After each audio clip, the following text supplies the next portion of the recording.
그럼 주고받은 경우, 가족 간에 주고받은 경우 증여가 안 되는 걸까요? 사실 제 경험상 세무조사 아주 많이 받아봤는데 대부분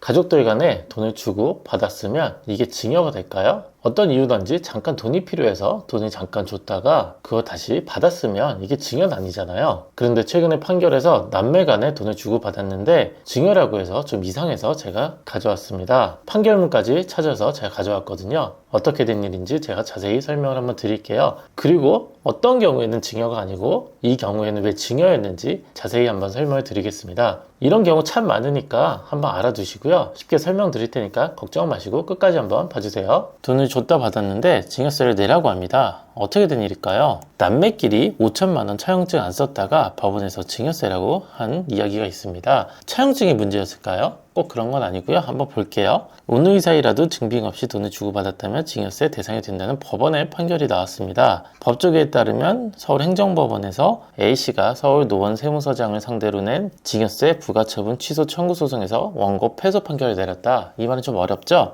우선 어떤 내용인지 한번 보면요. 재판부는 실제로 A씨가 누나 통장으로 2월 14일에 4,900만 원을 입금을 했고 이 통장에서 다시 A씨 통장으로 5천만 원이 입금된 사실을 확인을 했다. 이렇게만 보면 증여가 아닙니다. A씨가 누나한테 입금을 했고 그걸 다시 A씨가 돌려받았잖아요. 금액도 비슷합니다. 4,900만 원으로 입금했고 5천만 원 입금 사실을 확인을 했습니다. 그런데 재판부 이야기는 좀 달랐는데요. 재판부는 A씨가 제출한 증거만으로 주장을 받아들일 수 없다고 봤다. 재판부는 원고가 적지 않은 액수의 돈을 현금으로 전달하면서 대여에 관한 계약서나 차용증, 영수증 등 객관적인 증빙자를 전혀 남기지 않았다는 것은 둘의 관계를 고려해도 일반적이지 않다며 판결 이유를 밝혔다. 사실 근데 이게 좀 이상한데요. 가족 간의 차용증 잘 안 쓰는 게 오히려 일반적이지 않나요? 요즘 최근에는 증여가 될까봐 차용증 많이 쓰기는 하는데 오히려 가족들이어서 오히려 차용증, 계약서 잘 안 쓰지 않을까 이런 생각이 좀 들더라고요. 그러면서 B씨는 누나입니다. B씨가 4,900만 원을 계좌로 그대로 보관을 했다가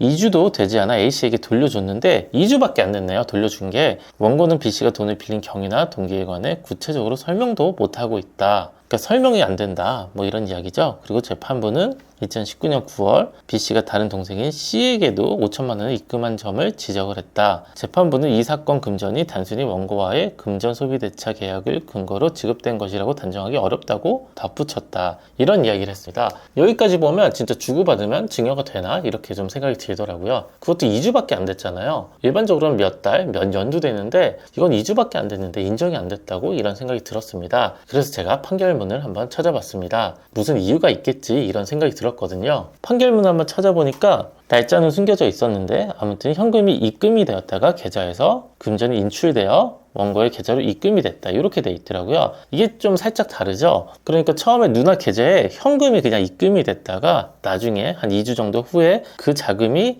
누나에서 동생으로 다시 이체가 되든지 인출돼서 입금이 됐다 이런 내용입니다. 그러니까 최초에는 이체가 된 게 아니고 현금이 입금이 됐다고 합니다. 이게 좀 다르더라고요. 앞에서 나온 것처럼 또 다른 동생한테 또 입금된 내역이 있었다고 합니다. 아마 이날 같이 또 입금을 했었나 봐요. 이 밑에 내용은 상속에 관한 내용이고요. 그리고 참고적으로 이 원고 A씨는 주식회사에 입사해서 이사대우 직급으로 승진을 했고 휴직했다가 퇴직을 했다. 이 이야기는 왜 나왔냐면 이 5천만 원이 어디서 났을까 이런 걸 좀 판단을 해본 겁니다. 이 원고는 이 현금 입금이 자기가 준 돈이라고 이야기를 했는데 이 사람이 현금 5천만 원을 갖고 있었을까 이런 걸 좀 판단을 해본 거죠. 참 디테일하죠. 여기까지 봐도 어려우니까 제가 쉽게 정리를 한번 해드리겠습니다. 이게 2018년 2월 14일, 이게 2019년이네요. 19년. 아무튼 2019년 2월 14일에 누나 계좌에 4,900만 원을 입금을 했습니다. 그리고 2019년 2월 17일에 2주밖에 안 됐는데 계좌로 인출해서 원고 계좌로 입금을 했죠. 그러니까 누나 계좌에 현금이 입금이 됐고요. 여기서는 누나가 동생한테 이체를 한 거죠. 그리고 또 다른 동생의 계좌로 이체가 된 게 있습니다. 누나가 동생 또 다른 사람한테 이체를 했습니다. 그런데 누나가 돌아가셔가지고 상속세 신고를 하고 이게 조사를 받게 된 겁니다. 그래서 2022년에 상속세 신고하고 조사까지 받았는데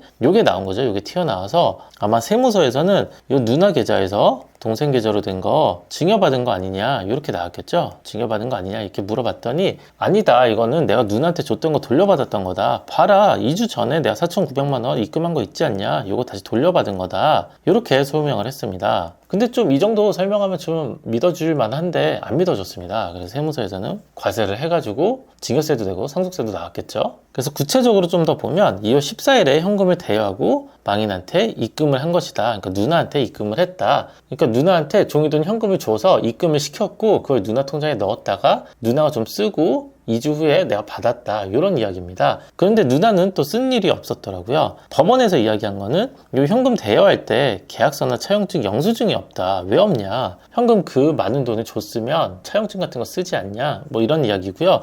근데 이것까지는 좀 잘 모르겠고요. 입금된 돈이 근데 동생이 준 돈이라는 자료가 없다. 이 동생 돈이라는 근거가 없다는 이야기입니다. 아까 본 것처럼 동생이 무슨 일을 한 것까지는 다 확인을 했습니다. 어디 회사에서 다녔는데 지금 퇴직 상태였고 휴직 상태여서 그 정도 현금이 있을까? 이렇게 또 법원이 의심을 했고요. 누나 계좌에 4,900만 원이 찍혔는데 그게 동생이 준 돈이라는 내용이 없다는 겁니다. 그래서 믿을 수가 없다. 그리고 이 동생이 그 당시에 인테리어 현장 소장을 하면서 현금을 갖고 있었다고 주장을 했습니다. 그럴 수 있거든요. 인테리어 하면 현금이 좀 많이 왔다 갔다 해서 그 정도 돈 갖고 있을 수 있거든요. 그거를 갖고 있다가 누나가 필요하다 그래서 누나 통장에 잠깐 넣었다가 다시 돌려받았다. 그렇게 얘기를 했지만 이만큼 거액의 현금을 갖고 있었다고 인정하기는 어렵다. 법원의 생각은 5천만 원이나 되는 큰 금액을 현금으로 갖고 있을 리가 있냐 이런 이야기죠. 사실 또 뭐 최근에 좀 이상한 일들이 많아서 그런지 뭐 탈세한 사람들 집 쳐들어가면 몇 억씩 막 현금 갖고 있잖아요. 그리고 뭉칫돈 5만 원짜리가 다 숨어 있다고 이야기를 하는 거 보면 있을 것 같기도 한데 아무튼 법원에서는 이해할 수 없다. 그리고 같은 날 다른 동생한테 입금한 것까지 보면 그때 빌렸다 받은 게 아니라 이건 뭔가 있다. 이건 다른 이유였을 거다. 그냥 직유한 걸로 보인다. 이런 이야기를 한 거죠. 좀 꼬였습니다. 상황을 보니까 좀 많이 꼬였던 것 같고요. 그래서 인정을 못 받았고요. 그럼 주고받은 경우, 가족 간에 주고받은 경우 증여가 안 되는 걸까요? 사실 제 경험상 세무조사 아주 많이 받아봤는데 대부분 인정이 됐습니다. 보통 상계 처리라고 그러거든요. 상계 처리가 됩니다. 보통 어떤 경우냐면 서로 이체된 내역이 있어야 되겠죠. 그러니까 동생이 누나 계좌에 4,900만 원을 이체를 하고 누나가 동생 계좌에 5천만 원을 이체를 했다. 이게 통장에 똑같이 남아 있었다.